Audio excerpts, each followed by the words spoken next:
I love you. How does it feel when somebody tells you I love you? I think most people like it. But does it matter who is saying I love you? For example, if Google Maps told you I love you, would you still like it? Yes. Google Maps did tell me I love you while I was in Paris, and that is an interesting story that led to an interesting discovery. Stay with me and I'll tell you the story.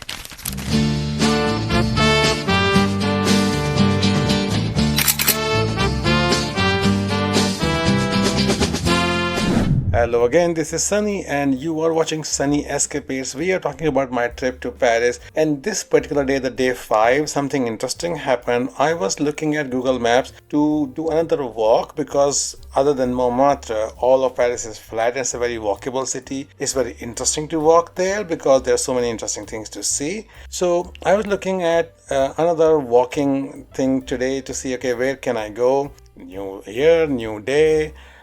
So while I was looking at the map and trying to plot a route, I noticed the words Je t'aime on the map. And my French is not great. I only know a few phrases, but I know this phrase, Je t'aime, means I love you. I think most people know this. So I thought, like, why is Google Maps saying I love you? So I zoomed in on that particular part of the map and it said Le mur de Je t'aime. That made it even more like curiouser and curiouser, as said Alice. So thought, what is this? The wall of I love you? What do you mean the wall of I love you?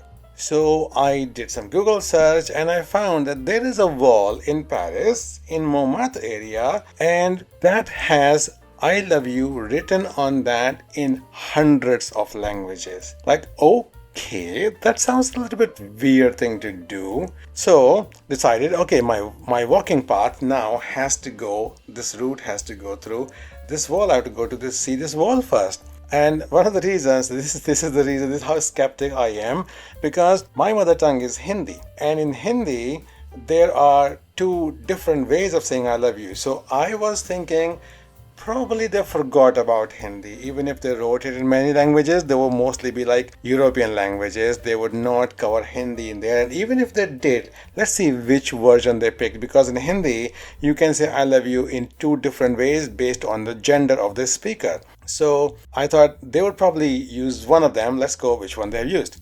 If they have actually even done Hindi at all. So I walked there. It was not very far, like maybe 10-15 minutes of walk from my hotel. And it's a nice blue wall with lots of white text in there.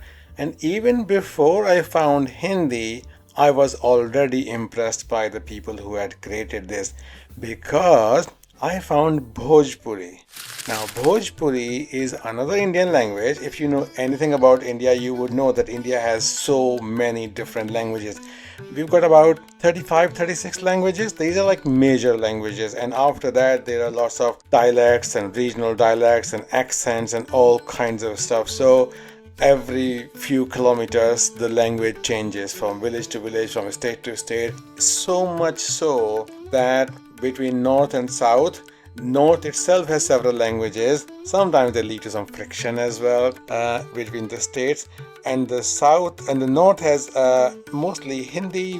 There's a lot of English as well, Urdu, Punjabi. So the different languages, and north and south people cannot communicate, and quite often the common language is English. So south people, they speak English, and northerners speak English as well. Quite a lot of them, they do. So it can be like that. And I've seen sometimes southern people speaking Hindi. They do learn, sometimes with an accent, sometimes really well.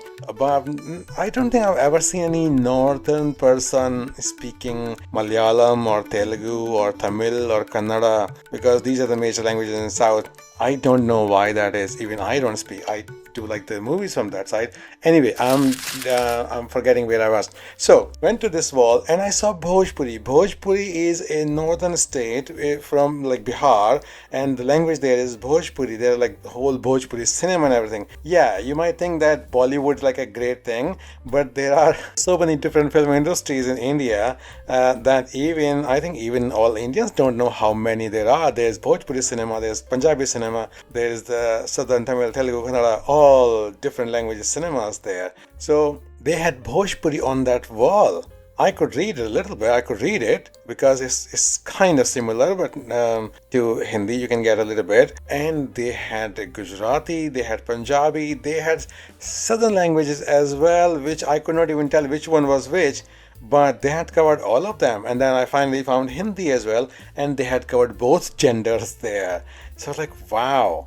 And this wall is a really interesting wall just because of that, because of the concept. So this was created in the year 2000, okay, Y2K, by the French artist Frédéric Baron and the calligraphy expert Claire Quito.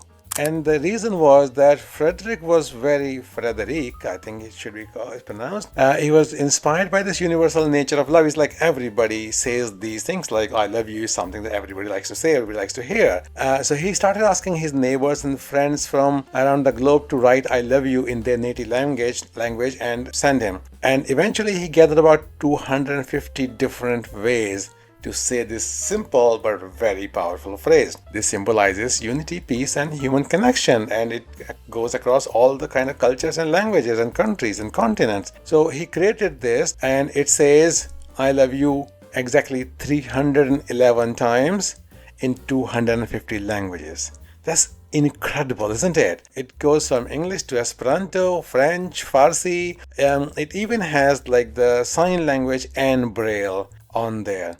So if you are in Paris, you should go and check this out. But if you want to go there, I think you should go early in the morning because then there's less crowd. Because yeah, even this is Paris, everything is crowded. I thought I was the only one who found this. No, other people have found this as well. And there was quite a bit of crowd. So, and the wall, the writing on the wall is not high. It's like it starts lower. So when there are lots of people there, you would not get really great selfies there. So if you want to get a selfie with a loved one, you should go there early in the morning when there are not many people around. Okay, it's very easy to find. Like I said, I found it by accident from the Google Maps. And this is one of those great things that I think is a really good concept. And I am very curious, if you speak any language other than English, if you write any other language, could you please drop a comment below this video and write I love you in your language with the name of the language as well, in case I don't recognize it. It would be really interesting to see how many different languages we can collect here on this vlog. I don't think we can get to 311. That might be, you know, a little bit more ambitious, but even a few, it would just make my day if you drop a comment there and just write I love you in your language and the name of the language. Thank you so much if you do that. Okay, let's carry on with my day on this last full day in Paris, which was my day 5. After taking some pictures at the wall, I did enjoy the wall more than I thought I would, by the way. But it was time to move on from there, and I wanted to go to Moulin Rouge, which was also in the Montmartre area, so it was not that far away. So I went down, found that, took some pictures. It's the Moulin Rouge, if in case you don't know, is the very world famous cabaret place in Paris. It's been there since 1889, like 130 years or something. And at that time, it was supposed to be there for bringing all the classes together. All the rich and the poor and the everyday Parisians should be able to come and enjoy a performance there. Now it's really famous, and it's basically translation is Red Mill. Moulin Rouge. Rouge is red, and in front you can see the windmill. So I took pictures of that. I had no intention of going in, mostly because cabaret is not my thing. I cannot afford Moulin Rouge, and also you would have to book way in advance for that. So for those 3 reasons, I had no intention of going in. I do remember there was one time when Craig Ferguson, he's my favorite American comedian, talk show host. Now that his talk show is no more though, but you can still watch it on YouTube. And he went to Paris with his team, and then he was on a show, and then he went to the Moulin Rouge as well. He danced with the dancers as well, and then later on the dancers came on his show, which is also a very interesting show to watch. But anyway, you watch my show, okay? You subscribe to my channel. Don't worry about other things. Anyway, so I took pictures from there. Then by the time I was getting hungry as well. So again, the hunt for food continues in Paris. Wanted to get something vegetarian, something nice. Ultimately, did not find something that I was looking for. So I ended up going back to my hotel. And across the road from my hotel, there's a creperie, remember? So I went into that, and this time instead of having a crepe, I had cheese omelette and coffee, which was a mistake because the omelette was just like basic. I've had cheese omelette in Paris before and it's really good usually. This one was like, yeah, okay. But the coffee was really good. I should have had a crepe. But anyway, so finished that, went back to my hotel across the road, and I wrote my postcards because I wanted to post them before I left, and I would have to do that next day because otherwise the post offices would be open tomorrow. So did that, and then in the evening I wanted food, and I wanted to, get Indian food, but yeah, this day was not for that. So Indian restaurant was closed. So I came back to my hotel, and across the road from my hotel, beside the creperie, there is a place called Alta Noor 18. And this was a kind of like a Mediterranean takeout place, but they had a couple of very small tables as well. So I just sat down and ordered falafel. That was really nice, and their coffee was genuinely nice. The one thing that I didn't like about Paris this time was that it was not, I could not find the latte macchiato there anywhere. It was just like, you can have a latte, you can't have a latte macchiato. So usually in Europe I can find that, and I do enjoy that coffee a lot. But anyway, the latte that I had, coffee that I found there in Paris was actually nice. Just the latte was really good. So yeah, that was my day. And then next day I started back, but that day was more, last day was more interesting because I had to post those postcards, and that in itself, let me tell you, that was an experience. Okay, and I made some mistakes as well, which you can learn from. So please make sure to subscribe so that you don't miss the videos, the vlogs, and you can see the next one as well. Thanks for watching, and I hope you have a great week. I'll see you in the next one. Bye bye.